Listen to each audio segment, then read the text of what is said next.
दोस्तों, आपको यहाँ पर कुछ तस्वीरें दिखाई दे रही होंगी। कोई फल दिखाई दे रहा होगा तो कोई जानवर, वहीं कोई इंसान भी दिखाई दे रहे होंगे। तो ये सारी तस्वीरें ली गई है आपकी एनसीईआरटी की कक्षा तीसरी की पुस्तक गणित का जादू के पाठ 4 से। तो चलिए देखते हैं हमें इन तस्वीरों में क्या ढूंढना है, आखिर हमें इन्हें देख के क्या करना है। दरअसल हमें पता लगाना है कि इनमें से किसकी लंबाई सेंटीमीटर में होगी और किसकी मीटर में। Which of these will be in centimeters and which will be in meters? तो चलिए हम एक एक करके पता लगाते हैं कि इनमें से कौन सी चीजों की लंबाई होगी मीटर्स में और किसकी होगी सेंटीमीटर्स में। तो सबसे पहले देखिए यह क्या है, यह तस्वीर किस चीज की है? यह है एक कंप्यूटर की स्क्रीन। तो कंप्यूटर की स्क्रीन की चौड़ाई कितनी होगी? Width of a computer screen. सोचिए कि एक कंप्यूटर की स्क्रीन की चौड़ाई आखिर हम मीटर में मापेंगे या फिर सेंटीमीटर में। दोनों में से किस में नाप सकते हैं हम कंप्यूटर की स्क्रीन की चौड़ाई? कंप्यूटर की स्क्रीन ज्यादा लंबी नहीं होती, तो हम कंप्यूटर की स्क्रीन जो है वो नाप सकते हैं किसमें? सेंटीमीटर में। तो हमने इस पर लगा दिया यह टिक। अब देखिए यहाँ पर क्या है, यह तो है केला। तो केले की जो लंबाई है वो आखिर कितनी होगी? लेंथ ऑफ अ बनाना। तो सोचिए लेंथ ऑफ अ बनाना जो होगा वो मीटर में होगा या सेंटीमीटर में?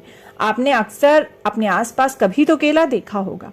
आखिर केला बहुत लंबा होता है कि हम उसे मीटर में नाप सकते हैं, या फिर केला जो होता है उसकी लंबाई सेंटीमीटर में नापी जाती है? दोस्तों, केला बहुत ज्यादा लंबा तो नहीं होता, उसे हम आसानी से सेंटीमीटर में नाप सकते हैं। तो हमने इस पर लगा दिया यह टिक। अब देखिए यहाँ पर एक कुआं है और हमें बताना है कि कुएं की गहराई आखिर मीटर में नाप सकते हैं या फिर सेंटीमीटर में, यानी कि डेप्थ ऑफ अ वेल। तो यह रहे हमारे पास दो ऑप्शंस, मीटर या सेंटीमीटर। अब सोचिए जो कुएं की गहराई होती है वो लंबी होती है या छोटी होती है? क्या कुआं बहुत गहरा होता है या ज्यादा गहरा नहीं होता? कुआं तो होता है बहुत ही गहरा, तभी तो हमें बोलते हैं ना जब हम कुएं के आसपास होते हैं कि उससे थोड़ा बचकर रहें, कहीं हम उसमें गिर ना जाएं, क्योंकि उसमें बहुत गहराई होती है और उसमें पानी होता है तो हम उसमें डूब सकते हैं। तो कुआं तो होता है बहुत गहरा, जमीन के अंदर तक। तो कुएं की लंबाई सेंटीमीटर में नापी जाएगी या फिर मीटर में? क्योंकि वह होता है बहुत ही गहरा, कुएं की गहराई हम नापते हैं मीटर में। तो हमने इस पर लगा दिया यह टिक। अब देखिए यहाँ पर कौन है? यह तो एक बच्ची है। हमसे पूछा गया है कि 1 साल की बच्ची की लंबाई कितनी होगी? Height of a 1 year old child. तो सोचिए जो 1 साल का बच्चा होता है आखिर उसकी लंबाई कितनी हो सकती है, मीटर में या सेंटीमीटर में? 1 साल का जो बच्चा होता है वो काफी छोटा होता है, हमारे जितना लंबा नहीं होता, तो उसकी लंबाई हम सेंटीमीटर में नाप सकते हैं। तो हमने इस पर लगा दिया यह टिक। अब हमसे पूछा गया है कि आपकी माँ की लंबाई कितनी है? Height of your mother. तो जो हमारी माँ होती हैं, यानी कि हमारे जो बड़े हैं वो तो काफी लंबे होते हैं, छोटे बच्चे से तो बहुत ही लंबे होते हैं, यहाँ तक कि हमसे भी लंबे होते हैं। तो उनकी हाइट तो काफी लंबी होती है, तो उनकी हाइट मीटर में नापी जाएगी या सेंटीमीटर में? क्योंकि वो बहुत लंबे होते हैं तो हम उनकी हाइट नापेंगे मीटर में। तो हमने इस पर लगा दिया यह टिक। अब देखिए यहाँ पर कौन है?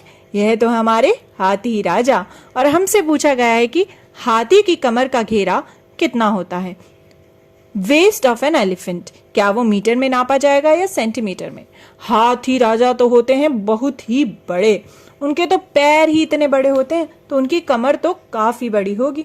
तो उनकी कमर का घेरा यानी कि वेस्ट जो होगी वो होती है बहुत ही बड़ी, तो हम उसे सेंटीमीटर में तो नहीं नाप सकते, हम उसे नापेंगे मीटर में। तो हमने उस पर लगा दिया यह टिक।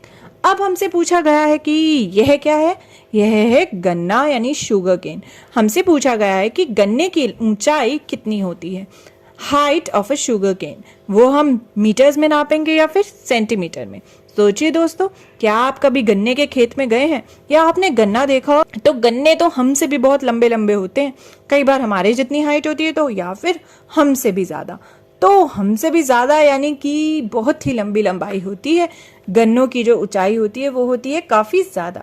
तो हम उसे सेंटीमीटर में नापेंगे या फिर मीटर में? हम उसे नाप सकते हैं मीटर में। तो हमने इस पर लगा दिया यह टिक। तो दोस्तों हमने क्या देखा?